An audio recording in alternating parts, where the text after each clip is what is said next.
Hello, movie friends. Welcome back to the show. Anthony here. And James here. We're going to finish up the Godfather series that we're doing. We did part 1 and part 2 already. Today's going to be on the Godfather part 3 and also Godfather Coda, the Death of Michael Corleone, which was the new edited version that Francis Ford Coppola made about, what was that, 2020? Yeah, during the lockdown. During lockdown, he re-edited it, spent like a year doing it. And it's a little different. We'll get into that in a little bit. So The Godfather Part 3 came out in 1990. On Rotten Tomatoes, it is at 86% critic score, 75% audience score.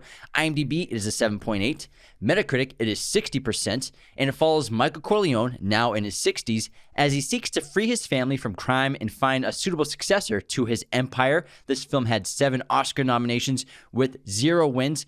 I overall think this is a very underrated movie. It doesn't deserve the hate it gets by a lot of people. It's obviously not quite the cinematic masterpiece that part 1 and part 2 are, but it's still a very good movie. We grew up. I had an opinion of this movie before I ever saw it that it was just really bad because these 2 iconic films and then the third one just ruined the franchise. Is kind of like what people always said about Godfather Part 3. It's absolutely not in the same quality as the first 2. It's a different level, obviously, but it's still a very good movie. It's still a very good mafia movie.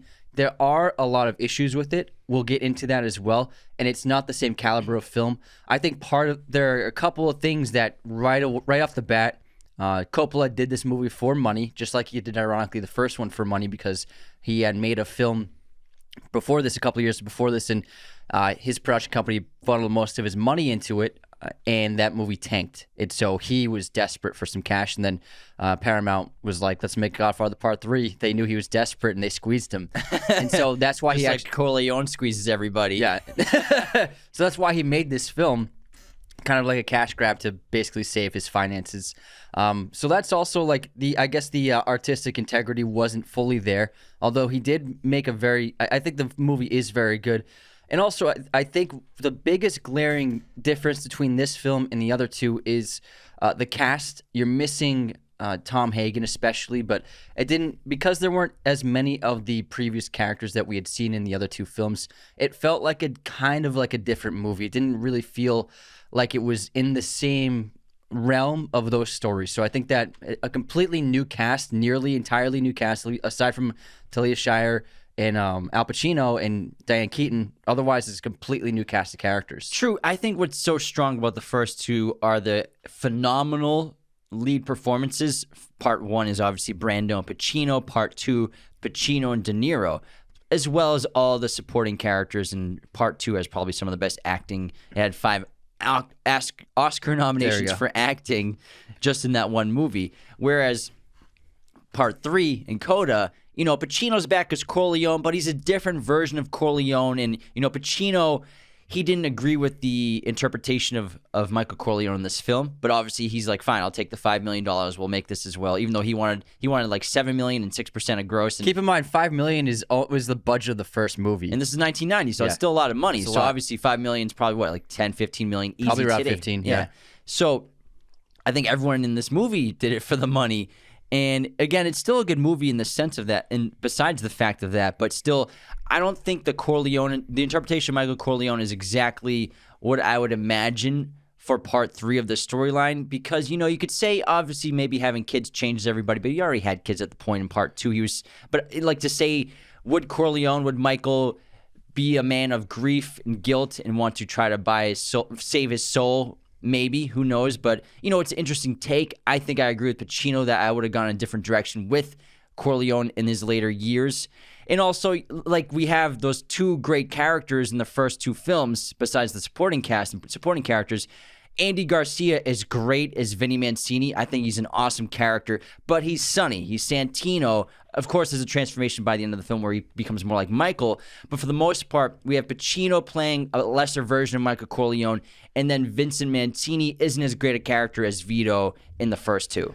But I will say one of the improvements on the characters is Kay has a great interpretation in this film. Diane Keaton had a lot more to do, and her character was much stronger than she was in the previous films where she was a victim of Michael. Now she's taking control of her life, and now she's basically not allowing Michael to have any kind of power over her. So I think that's definitely an improvement in terms of the first two to this one, the strength and growth of her character as well. She has decisions that get made for the family in terms of what Anthony, little Tony, wants to do with his life, where she asks Michael to let him go of the family business and his grip and follow his own path, which is definitely a great character transformation for her as well. Also, Connie has more to do in this film. She's kind of like a consigliere role in this film, where she's part of the family business. She helps Michael with advising opinions about the family business and makes decisions as well. And she assassinates a rival Don. Yeah, which is pretty BA. Yeah, it was great. And her Godfather. She has a great transformation arc from 1 to 3. So there are good parts of this movie and,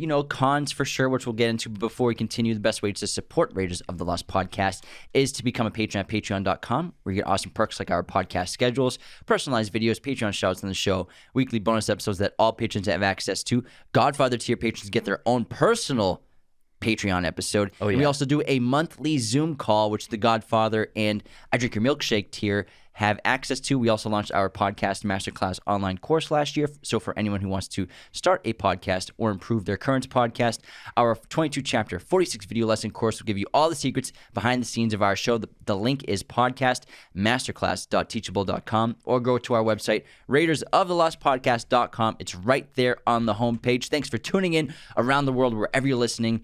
Now let's get back into The Godfather Part 3 and Coda, The Death of Michael Corleone. And this movie, even though it's not perfect, it does have a lot going for it. It has excellent cinematography, breathtaking production design. The sets are amazing. Rome was great to see. The Corleones in Rome and in Sicily. The music, again, sensational. And the cast is very talented, a very strong cast, although the characters don't quite feel as strong. But I think the production elements are all there. And then Al Pacino, obviously being one of the best actors of all time, carries this movie on his shoulders once again. I think all in all, the production of the film is sensational. Now, if you haven't seen Godfather Part 3 or Coda, we're about to spoil it starting now. There's a significant ending. So in Part 3, I want to go over the differences between Coda and Part 3. And again, Coda is the re-edit with new footage and less footage. So the differences first start off with a theatrical cut is running 13 minutes shorter than the original theatrical cut. So Coda's a little shorter than Part 3. In the original theatrical cut, Michael dies at the end of the film. We see him in the last shot. He dies as he slumps over. The orange falls out of his hand. And after that happens after Mary gets shot. But in Coda, so after Mary gets shot in Coda, the film ends with a shot of Michael where he's still living and he's old, living in a solitary lifestyle. So let me correct you. It's the same shot, but in the original theatrical cut, Coppola holds the shot and then he collapses in that chair. Whereas in the Coda shot, he cuts before he falls. Yeah, so it's the same shot. He's sitting alone in the chair. Yeah. And we just don't see it cut with him slumping over. Yeah. And also a difference in Coda at the ending. So besides not seeing Michael die, is Coppola cuts in a shot of Michael dancing with his daughter Mary from the opening sequence at that whatever you would call it, the event the that Pope celebration, the celebration the award for the donation that he's made, and it shows him thinking about the woman of his life who's probably hurt the most. Mary, who's died, Kay, who's estranged from him now, and Apollonia, who he lost in the past. So it's more of a guilt and grief-ridden Michael Corleone that we're seeing here. And also, it opens differently. So in the opening of the original theatrical cut, Coppola starts with that ending shot of Godfather Part 2 with Michael looking out on the lake in Lake Tahoe. That's how he opened Godfather Part 3. And then there's the scene with the Archbishop talking about the money he's donating to the Vatican. But in Coda, it just starts with that meeting with the Archbishop talking about the donation, which I think is a better way to start the film, because for this interpretation of his character, where he's already starting out with Michael not being so haunted by the past right now, but more focused on becoming legitimate. Yeah, it opens with the line, Don Corleone, I need your help. Yeah. And that opening scene with the Archbishop, which happens about 40 minutes in Part 3, the original theatrical cut. And I think it's a lot stronger to open it up here because we get a great sense of where Michael's at in his characterization. Now he's working with the Vatican. He's like squeezing the Vatican for money, although he doesn't realize that they're squeezing him for money at this time. Another change from Coda from the theatrical cut is Coppola trimmed a number of scenes involving his daughter Sofia Coppola in her portrayal of Mary Corleone, whose death is supposed to add that heavy emotional weight at the film, and her performance got a ton of criticism, still does. I think that's maybe why he cut some of the footage out of her for Coda. I think she's fine in this movie. I mean, Sofia, she's not known for being an actress. She's a tremendous filmmaker, and she was 18 at the time, and it was just a last-minute decision because Winona Ryder was supposed to be playing Mary Corleone. She was there. She flew in 2 days before shooting began and just suffered a spell of exhaustion, so she couldn't come to set and end up dropping out from the film. So it was like a last-minute, we need somebody, and he wanted somebody young. And Sophia was already there on set visiting during school break, so they just threw her into the role and they went with it. Yeah, she's been made fun of for decades about this performance, but she's not an actor, and you can understand the situation she was put in where Winona Ryder, because Winona had done like back-to-back movies and then flew here to do this movie like right after another one had just finished shooting. So that's why she was exhausted, because she was going to do back-to-back movies, and this was going to be another heavy production. So yeah, she got there 2 days after finishing work on Mermaid in America, then she flew to Rome. And I know people think like, oh, acting, like they get paid so much money, it's not that hard. It's when you're shooting a movie, you're working up to 14 hours a day for several months straight. That's a lot of work. And so you can understand why someone can get emotionally exhausted. Also, being the star of a movie, that is a lot of pressure to take on. I'm sure the anxiety, just even when you're not working, that must weigh on you heavily, especially her being a star, a young star in the 90s, rising star at that time too. And so Coppola was put in a crazy situation where they either shut down the movie or cast someone within a day. And I think he just did what he had to do, and Sofia, I think, was just being a loyal daughter to try and save her dad's production in his movie, and agreed to do it. And like you said, she's obviously the weakest part of the film, and her performance is noticeable. It stands out. It can be pretty distracting when you see her acting opposite these heavyweight actors like Garcia and Al Pacino.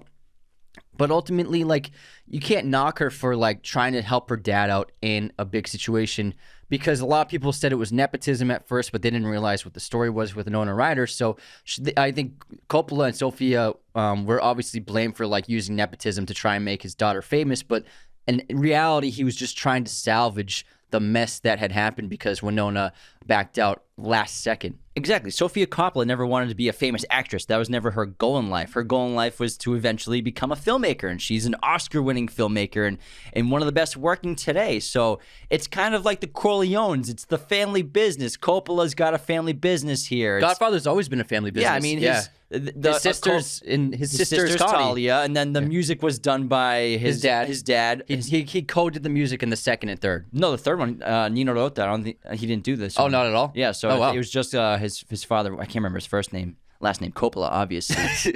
And then it's like, I have a day to shoot this scene. We need lines done by Mary tomorrow. Sofia is here. She's had experience working on sets. She's been around sets her entire life. She's probably very confident, no problem in camera. She's a teenager. I believe she was doing acting at high school and like drama classes. She was also in small roles for like friends of her father. Like she voiced like a character on Frank and Weenie, Tim Burton's original short and stuff like that. And so I think she's fine. You know what? Her amateurish acting brings a naivety to Mary, which I think is accurate to the character as well. It does work in the scene when she's in front of the crowd speaking at the party, because she's very nervous and uncomfortable, and that's what like most people are like in front of crowds.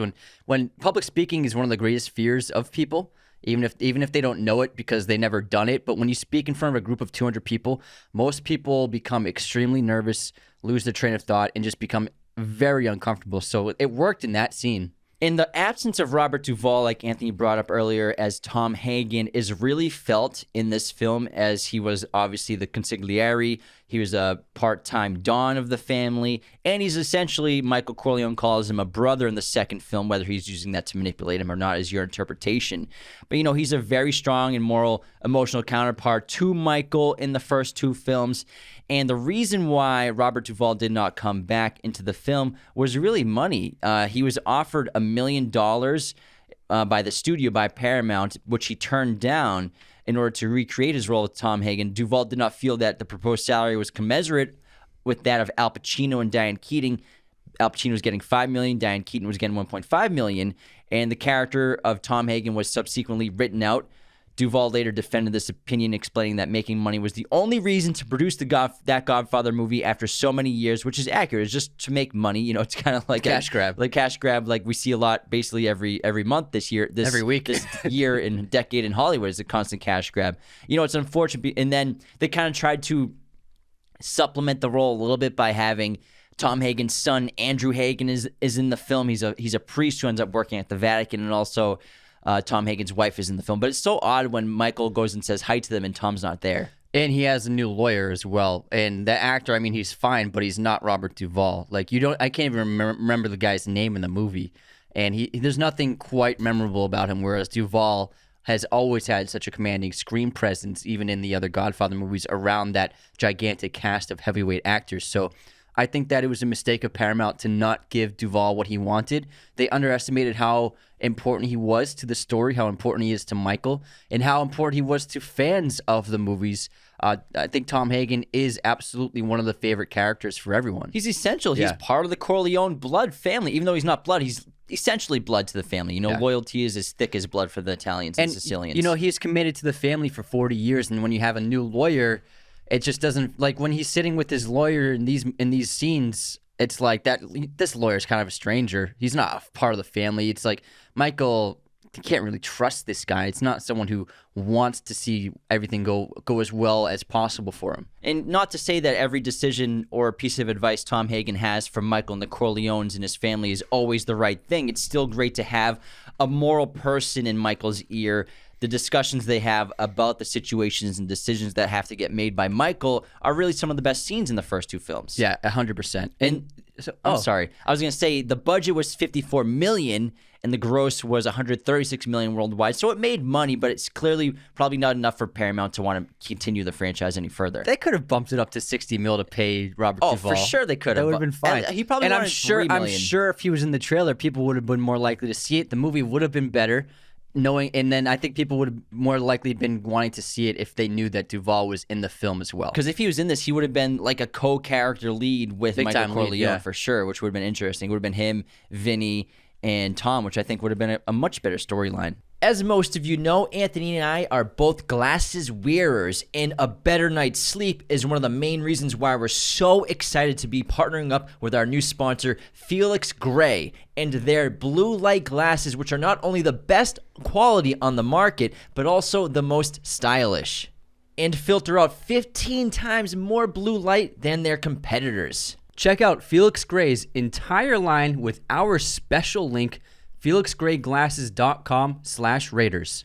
That's FelixGray Glasses.com/Raiders. Our prescription glasses from them will be arriving any day now, and we are so excited. Personally, I've been trying to reduce blue light exposure in my life for a while now. I even have night shift on my computer and phone 24/7 to try to reduce eye strain. Everyone's always like, why is your screen so orange, Jim? How do you even see and read what you're doing right now? I can't wait to try our new Felix Gray glasses out. I got their Kepler glasses with the amber lenses to add even more blue light reduction, but you can get any style that they have with clear blue light lenses as well. Constant exposure to blue light causes a bunch of negative health effects. What happens to me is my eyes are always super dry, which makes wearing contacts pretty much unbearable. It also affects your circadian rhythm, and it makes me wake up multiple times throughout the night. Felix Gray's blue light technology is infused directly into their lenses, meaning they will last for years. The great thing about Felix Gray is that you can get them as prescription, non-prescription, or just reading glasses. So even if you're not a glasses wearer, you can still get a pair of Felix Grays to help combat blue light exposure, whether you're doing work from home on a computer all day, watching movies, or scrolling on TikTok at 2 a.m. on a Tuesday night before work. Remember, get your Felix Gray glasses through our special link, FelixGrayGlasses.com/Raiders. That's Felix, Gray, glasses.com/Raiders. So they know you heard about them from us. As much flack as this movie gets, I think it's a very good interpretation of Michael's character for the most part, in terms of the theme of the movie, which is Michael is atoning and suffering because of his sins. Like, this movie is about the suffering of Michael Corleone, whereas the other two were about the rise and fall of his power. This one is him paying for his sins, and he suffers a lot in this film. And ultimately, he suffers the loss of his daughter by the end of the film. And I think Coppola is saying that there's no way that Michael could ever buy his way into heaven. There's no way that Michael could ever do enough repentance to make God forgive him. The heinous acts he committed in the past, they are unforgivable, and he must suffer because of it. So, yeah, Michael's much older now, much wiser. You know, he even makes a joke about that. He makes jokes in this movie, and you see him smile, which you hadn't seen him do before joining the family business in part one, you know, when he's with Kay and he's actually in love and enjoying life, and he doesn't want anything to do with the family business. But this film is Michael trying to rid his soul of guilt and grief with these generous donations, and he's trying and effectively makes the Corleone family completely legitimate. And that's his goal, is to have this legitimate family business that he can pass on to his daughter and his son. Unfortunately for him, his son Anthony, played by Frank D'Ambrosio, who's a very accomplished opera singer, doesn't want anything to do with the family business. He dreams of being a professional opera singer, which he does achieve in the third act of the film. Whereas Mary, played by Sophia, is very much loves her father, wants to be part of the family business, is hesitant because of the things she's heard in the past, but now that she believes him that it's going to be a completely legitimate business, she'll be a part of it. And the difference between Mary and Anthony is Anthony knows that Michael killed Fredo, whereas Mary isn't sure if the stories are true. She talks to Vinny about, asks Vincenzo, is it true that he really killed his brother? And Vincenzo obviously lies to spare her pain. So that's a reason why Mary is still trying to build the relationship with her father, because she doesn't fully believe or understand everything that he did in his past, whereas Anthony is rejecting his father because he knows everything is true. Plus, Tony was the oldest child of Michael and Kay, and so he was a kid, and so he probably had a great. I'm sure he loved Fredo. But yeah, he has a lot of memories, I'm sure, of things that happen around the house. Especially, he probably has a great memory of the shooting and stuff like that. Whereas Mary was a younger child; she was a toddler, if not a baby, so she may not remember too much about the things that happened in the past. But I'm sure Anthony has a great memory of the horrific things he's seen in his past, which is why he wants nothing to do with his father's business, and barely anything to do with his father in general. Every family has bad memories. Let him go. So Kay convinces Michael to let him go, which he eventually succumbs to. There's an amazing shot in this movie regarding Kay, because like I said earlier, her character is in control of her life finally. She's ostracized from Michael, and then when she does interact with Michael in this film, first at the party and then at the train station, she keeps her distance, and she remains defensive. But then she does open up to him a little bit later on when he's showing her Sicily and his father's home, and then the estate that they have in Sicily. They have that nice dinner together, which ends up turning into something negative. But in that scene, so Michael and Kay are sitting at that table, and there's a nice spread of food that was laid out for them, and they're making plates, and they've been spending some time together in Sicily, and Kay is definitely loosening up around Michael. And they have a cathartic moment in a way, an emotional moment, a connection. And even Kay says she will always love Michael in a certain way for the rest of her life. And then a local goes to he arrives and tells Michael about the killing of his father, of his Don, I mean. And then it's Don Tomasino who hid Michael in Godfather Part 2. Yeah, Godfather Part 1. Sorry. Yeah. So after that assassination, this guy goes to Michael and they speak in Italian, and Kay doesn't know what they're saying, but she can tell from the aggressive tone and that something's going on within mafia-related, mob-related. And this is a great moment. I think it's the best moment of the film because it ties to the famous scenes in the first and second film. The first film, the famous ending when the door is shut on Kay's face. She's shut out. She's basically put off from the situation. And then in the second film, same thing happens. Michael closes the door on her when she tries to visit the kids, shutting her out. But in this case, Kay sees this mafia conversation going on. Michael's like saying he's legitimate, and now he's clearly still connected to these criminal activities. She's repulsed by it, and then what she does is she stands up, and then Coppola films it from the room where Michael's standing, and we're watching her through the doorway, and then Kay walks to the left, and then she physically moves to the left and then walks behind the wall. And so this is a connection between the doors being closed on her.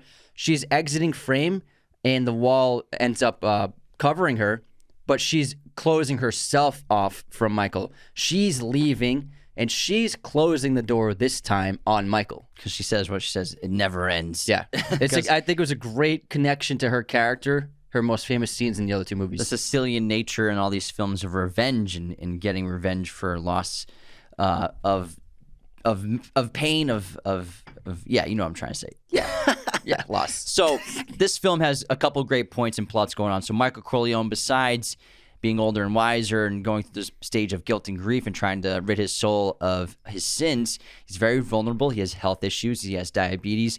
He's very stressed out, and the stress is taking a toll on his entire body, which we can probably attribute to the diabetes he has. Michael is also trying to cut himself and cut ties with organized crime forever, and that's what he's doing when he's basically like buying out the other Dons in that scene before the helicopter attack, where he's like, y'all got 50 million checks, some of you a little less, some of you a little more. I'm out. I'm done. You guys handle yourself. And that's where Joey Zaza gets upset because he didn't get part of the cut. But that's sorry to interrupt. There's a moment of conflict because the Dons, the mafia, they want in on his deal with the Vatican because they want legitimate money too. Yeah. So Michael's whole entire plan in this film is to become completely legitimate. And even though he's given the money, they want part of that as well. They want to be legitimate. They want to make real money.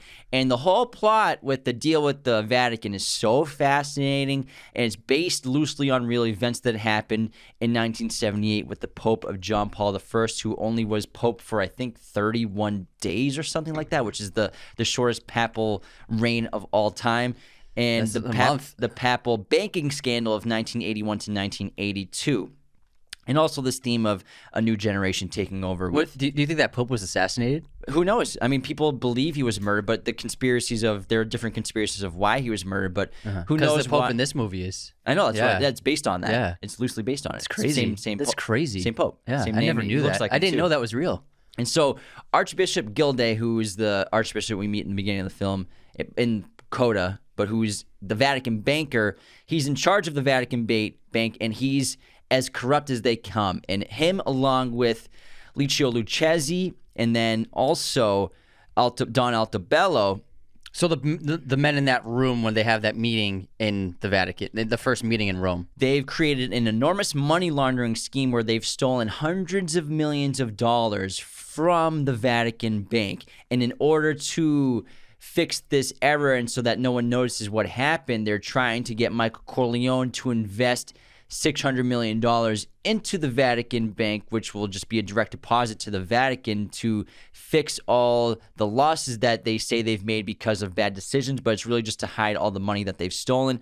Michael Corleone doesn't realize the swindle until later on in the film. And so The Godfather is resurrecting these two stories of the Vatican, which you would like to forget. The scandalous collapse of Banco Ambrosiano in the controversial 1984 claim that a newly elected Pope John Paul I was murdered after he began to clean up the Vatican bank. So in the film, the International Immobilier was a European real estate company. Its properties were worth over $6 billion in the 1970s, making it the largest landowner in the world. The Vatican owned 25% of this interest. Michael Corleone bought a large block of that stock, becoming the company's single largest shareholder.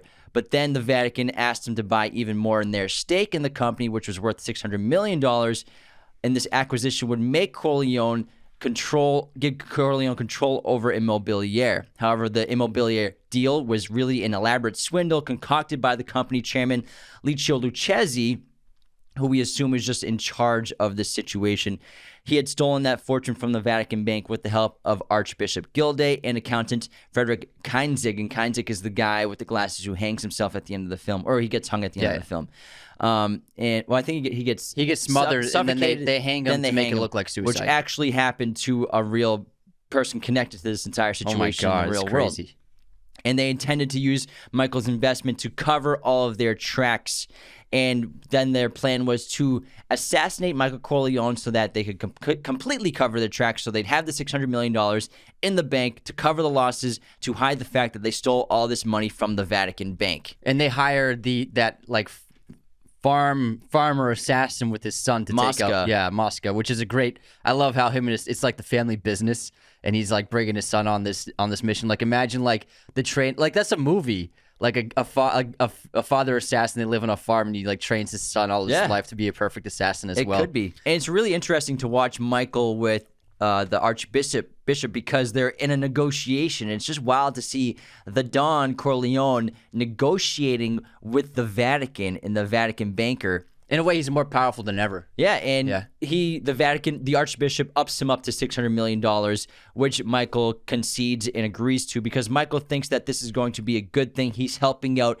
the most powerful religious organization on the planet, the Vatican, the Catholic Church. So I will say the original version, which I had seen a couple of times before we watched Coda the other day, the first time I saw it, it was confusing. It was very confusing. In that extra 13 minutes that he had in that film, there were a lot of scenes that just made the movie stretch on, and I got lost the first time I saw this movie. And then the second time it cleared up a little bit more, and then watching Coda, it was very clear everything that happened. So the original cut, I will say, is weaker because it's overstuffed with scenes, and it is extremely hard to follow, whereas Coda is much simpler and more streamlined of a story. Now, the first problem that comes with this deal and the situation is that Pope Paul VI, who is gravely ill, must approve the deal, but he's too ill to approve the deal. And Michael has already sent the money to the Vatican and deposited into their bank account. And then Pope Paul VI passes away. And so basically what they say is one of the Italian men goes, as they say in America, all bets are off. So the situation becomes much more complex. Let's get into that complexity after our intermission. For sure. Raiders of the Lost podcast is brought to you by our friends at Manscaped, the leaders in men's grooming. Use our coupon code Raiders of the Lost at checkout to get up to 20% off and free shipping on your entire order worldwide. We've been talking about their Lawnmower 4.0 groomer for over a year now. This thing is exceptional. It has a 7,000 RPM motor. It's skin safe, waterproof, wireless charger, has a built-in light. You can use this in the shower, fellas. This is the greatest tool you'll ever use for grooming needs. Also, their ultra premium collection is the ultimate wet goods bundle. It includes deodorants, body wash, 2-in-1 shampoo conditioner, hydrating body spray, and a free set of Manscaped lip balm. I highly recommend joining the over 2 million men worldwide who are trusting Manscaped with their grooming needs. Use our coupon code Raiders of the Lost at checkout to help the show. You'll also get 20% off your entire order and free shipping worldwide. Are you a fan of movie posters? There's no better place to get your posters online than at movieposters.com. Use our special promo code Raiders10 to get 10% off your order today. Movieposters.com has a gigantic selection of pretty much every movie and TV show imaginable. Everything from The Godfather to The Batman and Spider-Man No Way Home, classics like Casablanca, Heat, Fight Club, whatever your poster needs are, they got you covered, as well as all sorts of sizes, framing, and backlighting for your posters. Again, head on over to movieposters.com and use our special promo code Raiders10 to get 10% off your order today. Now let's get into our intermission and begin with our movie quote competition. I will go first, Anthony. Let's hear it. Terry, you of all people should know, in your hotel, there's always someone watching. That's a good one. Say it again. Terry, you of all people should know, in your hotel, there's always someone watching. Is it John Wick? No. I don't know. Ocean's 11. Oh. That's Tess talking to Terry Benedict, played by Andy Garcia. Yeah. Good one. You stumped me. Okay, here's my quote. My tolerance for your smoking in the mansion notwithstanding, continue smoking that in here, and you'll spend the rest of your days under the belief that you're a 6-year-old girl. That is interesting. What is that? Continue smoking that in here, and you'll spend the rest of your days under the belief that you're a 6-year-old girl. I don't know. That's Professor X warning Logan to stop smoking a cigar. Oh, in that's the a good mansion. line. Yeah. Which movie is that one in? 2. X2. X-Men United. We're united. Actually, that's the 3rd one. Last Stand. Wait, No, no, X2. Oh, yeah, you're right. I'm right. You're wrong. You're right. Unsubscribe. All right, guess this movie release year. John Q. 2000. 2002. Good one. Guess this movie release year. Monsters Ball. 2001. Correct. Nice. Good one. All right, movie pop quiz time. Who is the only actor in the entire Godfather trilogy who plays a main member of the Corleone family but never received an Oscar nomination or win? John Cazale. Yes. Everyone else has either a nomination or win. Yeah. Pacino, Diane Keaton, Talia James Shire, Caan. James Caan, Robert Duvall, everyone. They all He should have got nominated for the second one. Should have. He's great. 5 movies he was in, all nominated for Best Picture. All right, here's my quiz question. Who voiced Catwoman in the Lego Batman movie? Zoe Kravitz. Yes. Let's go. Good one.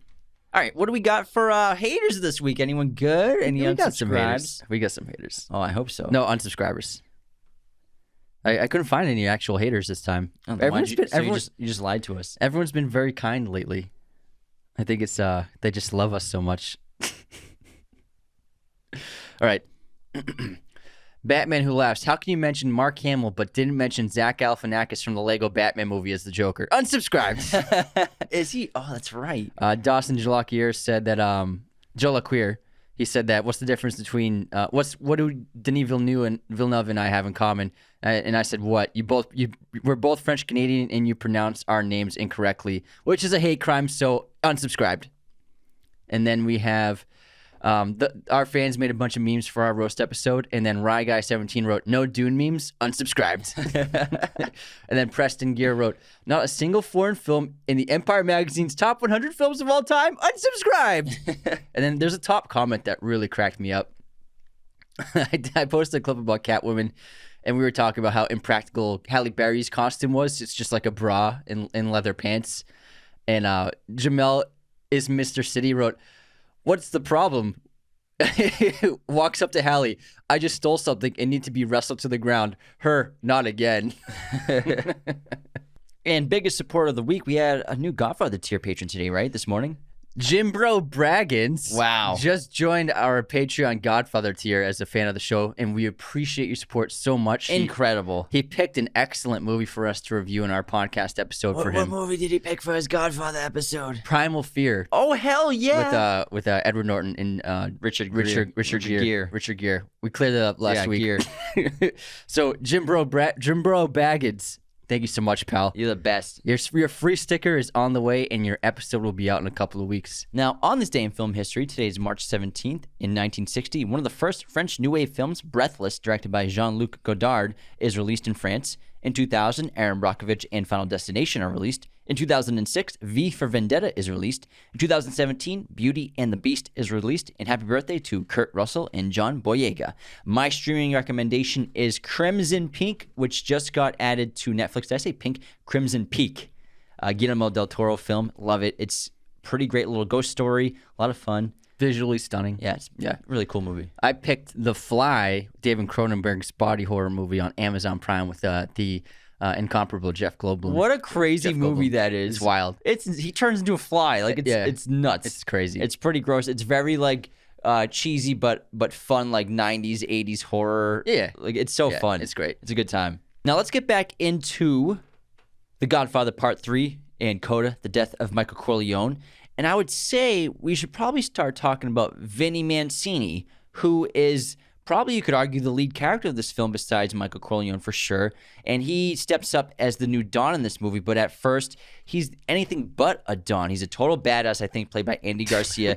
And Vinny is Michael's nephew, but he's also the illegitimate son of Sonny Corleone, Michael's brother, and Lucy Mancini. Now, Lucy Mancini is the woman that Sonny was having an affair with that we see in the wedding scene in Godfather Part 1. And also when Sonny is the acting Don, and he has that little affair situation with her when he's at her apartment. apartment. Yeah, and it's actually the same actress who plays Vinny's mother in this movie. And so Vinny was born after Sonny was killed and assassinated. And Vinny is a troublemaker. He's a black sheep in the Corleone family. He's exactly like Sonny. He's a loudmouth. He's a womanizer, overly confident, vain, but more loyal than anyone you would ever meet. And a lot of people don't really think that he's a Corleone, although eventually throughout the film we learn that he really is Santino's son. But other mobsters are like, he's just saying that he's Sonny's son. He's not really a Corleone. So he's up against a lot of tension with the other members of the mafia. Especially Joey Zaza, who he has beef with because they're operating in the same neighborhood. And now Michael tries to make peace between Vinny and Joey Zaza at the opening sequence of the donation ceremony and dinner. And inside the room, it's a crazy moment where when they go to hug and Michael tells them to make peace, Vinny bites a chunk of Joey's ear off. Sorry, Vinny bites a chunk of Joey's ear off, which is crazy. And, at first you think this is going to cause Michael to banish him from the family. And I can't believe you did this. But if you watch the movie, it causes Michael to take Vinny under his wing. And I think that Michael secretly liked what he did to Zaza. Because it's something, Michael used to be all about retribution and revenge and taking out your enemies. And also the connection to his brother, I think, is important to him as well. This is my brother's son. He is the last, actual member of our bloodline. And so I want to take him under my wing. I'm not going to be the Don, but maybe this guy could be the future of the family for the illegal practices. And I think he obviously saw a lot of his brother in Vinny at this moment and took him under his wing for that reason. And at the reception after the opening ceremony, when Vincent bites Zaza's ear, it happens similarly in the opera house during Anthony's performance where a character bites another character's ear. This amuses Vinny during the scene, and it's not random because biting an ear and drawing blood stands for fighting to the death according to Sicilian custom. So it's I challenge you to a duel by biting your ear. Basically. Oh, that's what Mike Tyson was doing. I don't know if that's what Mike Tyson was doing. And so also Michael and even Connie are very unhappy with how Joey Zaza is running their turf. So Joey Zaza has taken over the territory that the Corleones used to run in New York, but he's running into ruin and he's messing the place up, filling it with drugs. It's become a very different area from when the Corleones were in charge. Plus, Zaza's whole persona is very flamboyant. He has this hunger for publicity. He's the most famous gangster in the country, basically. When they're at that dinner with all the Dons, Michael talks about how much wealth he's brought everybody. Then Joey Zaza says, "I've made you all money." And then Michael's like, "Joey Zaza will make you famous. He'll give you publicity, but that's pretty much all he'll be able to give you." Yeah, he was on the cover of Esquire or Fortune 500. He's been on magazines promoting himself as a gangster. Michael was always working in the shadows, and so it's very different. And Joey is very upset because he wasn't involved in the casino deal. And so when Michael sells the casinos and he pays all the Dons what they are owed because of their investment in the casinos with the Corleone family, Joey Zaza is left out because he wasn't a part of it, and that makes him extremely angry that he wasn't involved in this money, and also no one seems to appreciate what he's done for them.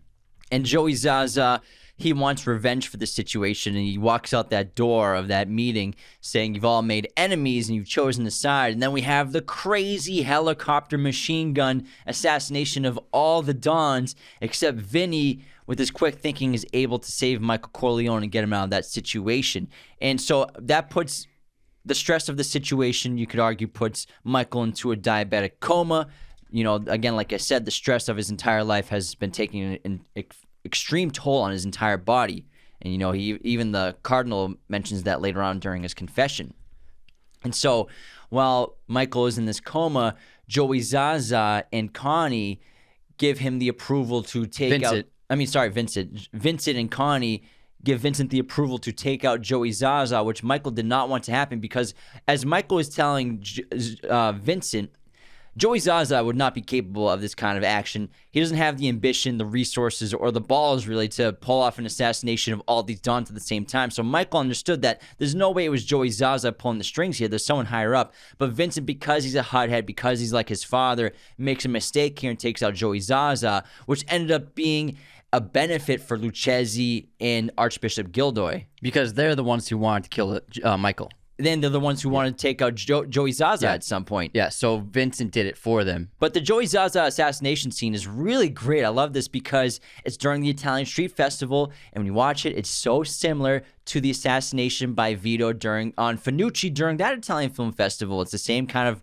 moments, and it's really cool to see how much has changed in Hell's Kitchen in the past several decades. But we have a lot of the similar shots of the members of the church just holding up the statue of Mary and everything like that, and then Joey Zaza just becomes a total badass when he takes him out on the horse. It's a great sequence. So this movie, it upped the ante on the violence big time. Much more action, and the violence was better done with technology and the filming capabilities. Like, it's a lot better than it was in the 70s. Vinny also has a great scene where after he bites Joey's ear, Joey sends two hitmen to his apartment, and Joey and Vinny takes them out like single-handedly, no problem. It's a really great moment for us to understand Vinny's character, and really it like makes you root for him after this moment because, wow, this guy can handle himself, and he seems like a real Corleone, and he seems so much like Sonny. He's very cool. He's pretty damn cool. But also he starts sleeping with his cousin. Yeah, which complicates things. Which is complicated because Michael wants it to be forbidden because, first of all, they're first cousins,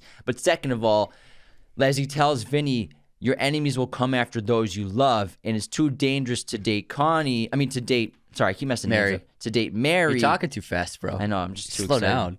It's too dangerous to date Mary because Mary will always be in danger and come under fire by Vinny's enemies. Although Michael, being the genius strategist that he is, he uses that as an opportunity to make Vinny spy on the rival Don by using that as motivation to convince the rival Don, hey, I want to run away with Michael's daughter, but he won't let me if I'm a part of his family. So let me join your family, work for you, so that me and her can be together. Yeah, Michael having Vinny be a double agent's really clever, but it's great for the audience because it introduces maybe a sense of ambiguity of whose loyalties does Vinny truly have? Would he want to try to betray Michael and become the Don of the Corleones too quickly? Would he use this opportunity to get power over Michael? But then we eventually learn Vinny infiltrates Lucchesi and Don Altobello to discover that there is betrayal coming from Michael. And we learn through this situation that Vinny would never, ever betray Michael Corleone. I think he looks to Michael as like he's a god, honestly. Yeah. And I think Vinny, more than anything, he wants to be like Michael. Exactly. And he eventually becomes the new Godfather, the new Don. Although it will end in tragedy, his first day as Don will end in tragedy. It's pretty bad. And but he does rise to that level. Michael, although he doesn't want Vinny to become a Don, he wants him to stay legitimate. He can't persuade him against what his real desires are, so he gives his approval and allows Vinny to ascend into the throne of being the new Godfather. And Vinny has a huge transformation in this film. It's similar to Michael in Godfather Part 1. Like I said, he's like a hothead. He's just like Santino in the first half of this film. He keeps making mistakes, going against Michael's orders, especially when Michael's in the temporary coma.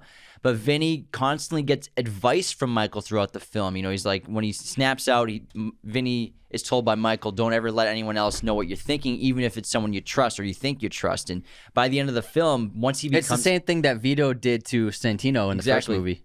By the time Michael makes Vinny Don before the opera scene while they're in Sicily, Vinny is completely changed. He's very calm, very collected, in control of his emotions, in control of himself, and he has a very similar appearance and like tone of his expression to Michael Corleone at the end of Godfather Part 1 and Godfather Part 2. Extremely well dressed too. Because he was wearing a leather jacket the first time. Oh, you dressed for the part. Yeah, exactly. So they were obviously they saw that he didn't respect them because he's wearing like a casual leather jacket. But then by the third act of the film, he's wearing these sharp suits and looks like a Don, looks like a real mafioso. And like you say, he's in control of his emotions. He, without hesitation, breaks up with Mary and tells her, love somebody else. Like a cold-hearted, because what he wants more than anything, his true passion is to be the Godfather. And so Mary, even though he loves her, he's like, get out of here. I'm rising to power. This is what I really want. Now let's get back into the Vatican corruption and stuff like that. Let's explain it a little more. So again, we have the Archbishop Gildoy? Is it Gilday? I can't remember what it was. Just call him Gil. Gilday. So Gilday working with Licio Lucchesi.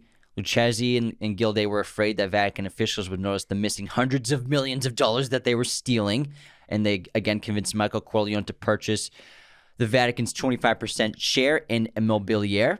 Even though Michael was already Immobiliare's largest single shareholder and controlled 6 seats in the company's 13-member board, this would make him the controlling interest of Immobiliare. And then again, once he transferred the money to the Vatican Bank, Lucchesi revealed he had no intention of turning over control of Immobiliare, so he ordered Gilday and Kinzig to stall the deal. And this time, Pope Paul VI succumbed to his illness and passed away. And Lucchesi offered to help clear the deal deadlock on condition that Michael do business with him. And Lucchesi, through his ally Don Altobello, made that deal with Joey Zaza, the boss of the Corleone's family crime operations, in exchange for Altobello's and Lucchesi's backing of his bid to become the new head of the 5 families. Zaza agreed to have Michael killed, and although Zaza's assassination attempt put him into a position of power if it succeeded, Lucchesi and Altobello were probably going to assassinate Zaza anyways, because his flamboyant, media-hungry nature would have put their entire plans in the crossfires of the world. Yeah. A fascinating take behind closed doors of these enterprises and these businesses, and the amount of money that's at stake is insane. It's crazy amounts of money. It's so fascinating. And why would Don Altobello, who is Connie's godfather, who worked with Don Vito Corleone, he's a friend of the family, he's part of the Corleone family basically, and was a close ally of Michael until he betrayed Michael. Why would he betray Michael? Even in the opening of the film, he brings Michael a $1 million donation so that he can be part of this foundation and they can be partners in this deal somewhat. He wanted his name on Michael Corleone's name. And you could probably say it's because Michael wanted to disappear from the organized crime and wanted to make a legitimate world for himself and not be a part of everything that the Corleones built. And like we said, the head mobsters, the Dons, did not appreciate this at all, even if they got paid. They want, just like the other mobsters in part 1 wanted in on Vito's contacts and political allies, these new Dons wanted in on Michael's legitimate business, and he wouldn't let them in. And now Don Altobello, he's the one who hires, like they said, the famous assassin in Sicily, Mosca, who, according to Vincent, says he never fails at assassinations, and this is the assassination attempt on Michael at the opera during Anthony's performance. And also, at the same time, Connie gave him a batch of poisoned cannolis before the opera began for his 80th birthday present, but because they all knew that Don Altobello had already betrayed them and was going to assassinate Michael at some point, they poisoned the cannolis. And I love when Connie watches Altobello succumbing to the poison and dying. Even though she sheds a tear, it's pretty hardcore for she's Connie watching with the binoculars, like, eat them up. Eat them up. I mean, those cannolis look delicious. They look very good. You know what this sequence reminds me of? I think that Tom Cruise used it as inspiration for the opera sequence in the one of the Mission Impossible movies. Oh, maybe, yeah. Yeah, that opera sequence where him and Rebecca Ferguson's character are she's trying to assassinate someone, he's trying to stop it from happening. It looks similar. It felt the same, the cross-cutting between the opera and the action going on behind closed doors. Yeah, it's a pretty intense sequence. It's full of tension because this Mosca assassin is just killing everybody behind the scenes. Yeah, he's like the Terminator. Yeah, those twins, they stand nothing against him, which remind me of the twins in the Batman as well. Yeah, the twin bodyguards. Yeah, the doors. Yeah. But he's a hardcore assassin. He's taking everybody out. Unfortunately, he fails at killing Michael Corleone, and unfortunately kills Mary Corleone, which is the most tragic part of the film and maybe one of the most tragic parts of the entire trilogy. And this is what Michael deserves because of what he had done in the past. This is his penance. He deserves to suffer. He is not a good guy. He is a villain. He's a bad person. He's done terrible things. And so Coppola is saying, Michael Corleone, he has to suffer. And also, the reason why he recut the ending to show Michael surviving and not dying at the end is to show that in that great ending, the line that comes on the screen, I can't remember what it says, the Sicilian line about like... Cent'anni. Yeah, it lasts... 100 years. 100 years. So Coppola's saying Michael deserves to continue suffering it forever. And even though we don't see the death of Michael Corleone in the film Coda, the death of Michael Corleone, you could say that this is a death sentence. He's lost everything at this point. He's lost his family. The only thing that was keeping him alive, that's all he really cared about was his children. And he lost Mary to the bullet wound. She's dead. And we can assume that Anthony, his son, will never talk to him ever again. We can assume that Kay, even though they confess their love to each other again, will never talk to him again. Who knows if Connie will ever talk to him again? Probably, maybe. Who knows? But we can assume that he's just going to live out his days completely alone, secluded, and just waiting to die by himself, which is a death sentence in a way, the death of Michael Corleone. It's worse than death. Probably. Yeah, if you think about it. And now, this all relates also to Michael's confession to Cardinal Lamberto. So Cardinal Lamberto is a true priest, an actual honest man who Don Tomasino recommends Michael can talk to confess the situation to with the Vatican, because he's afraid of talking about the corruption in the Vatican to anyone. He doesn't know who's corrupt or not. And so during that confession with Cardinal Lamberto, he explains to Michael that he deserves to suffer for his sins, but you can be redeemed. And I think it's pretty ironic that after this point, Michael kind of becomes a hand of righteousness against corruption in the Vatican. Unfortunately, he is unable to save him and Vinny, unable to save Pope John Paul I from the assassination on him, which they knew was coming, but they were able to get revenge for his death, which is pretty crazy. Obviously, the accountant who was suffocated then hung from that bridge, and then Archbishop Gilday gets shot and assassinated at the Vatican, which is pretty wild. And also Lucchesi gets taken out by one of Michael and Vinny's men, who goes in with no weapons at all and uses Lucchesi's glasses to kill him in the jugular. It's so brutal. I also think that Mary's death is a result of Michael's actions in this film, not like practically, but in the sense of him deserving to be punished, because even though it looks like he's being legitimate and, like you said, acting self-righteously, which he is, he also unwillingly grooms Vinny to become a perfect Don. I think subconsciously knew he wanted to be a Don, and also allows him to be a Don. I think that's him still saying, I'm still involved with the mafia.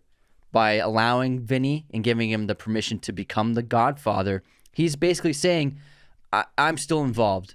I'm just not there anymore, but I'm allowing it to happen. I'm allowing the Corleone family to still be corrupt and oversee criminality. So in a way, he never became fully legitimate. And I think that ties into the excuse that Michael constantly gives about being in the mob and becoming the Don of the Corleones, and then continuing it is he's always saying, I'm doing it to protect my family. Everything I've done is to protect Kay. It's been to protect my children.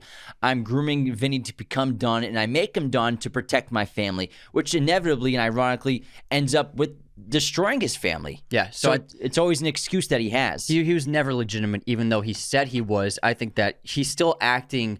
He's using Vinny as an outlet for him to act as the Don still, in a way. This film, it's, again, I think it's a little better than people think. I love the sequences in Italy, obviously. It's really beautiful to be back in Sicily, and it just harkens back to the first two films so much. And I love being at the opera house. And, what's an opera without some tragedy? Got to have some terrible things happening in that situation. But it is tragic, and, Pacino's scream at the end of the film on the steps after Mary gets shot is horrific. And, I like how Coppola gets the shot of it silent first, and everyone's just watching Michael scream out in pure agony and pain. And then we get to hear him screaming. And it's just a painful scene to watch. Yeah. And ultimately, I agree with Al Pacino and him not agreeing with this take on Michael. Because that, like you said, that's why he didn't want to sign on to the film initially, because he didn't feel that Michael would ever feel great regret or remorse for his actions in the past. And I agree with that, because we analyzed the first two films, and he is a cold, calculated killer. And I think that this was pretty much a big 180 for him to be a desperate family man and to show so much love for his family and for other people. I agree with Al Pacino. It was not quite what I was expecting for the third chapter. Yeah, they wanted the audience to now empathize with Michael Corleone, which I get. I understand you want to go in a different direction, but I think it would have been a totally more badass and cool movie and better story. If he became Don of the Vatican. If he's the same. Yeah. He's the same guy. If he becomes the Godfather he was, maybe he's lost a step, but then he becomes what he once was at the end of the film. Yeah. That would have been, I think, an epic third ending to the trilogy. Yeah, third but film. $5 million, that's a lot of money. $15 million. I'll hey, Good amount of cheddar 3 months of cheese. work. Okay, no problem, Francis. Well, because Francis, he threatened him where if you don't take this, then I'll just if you want the $7 million with 6% gross, then I'll just open it up with your funeral and we can do something else. Yeah. So Pacino's like, all right, I'll do it.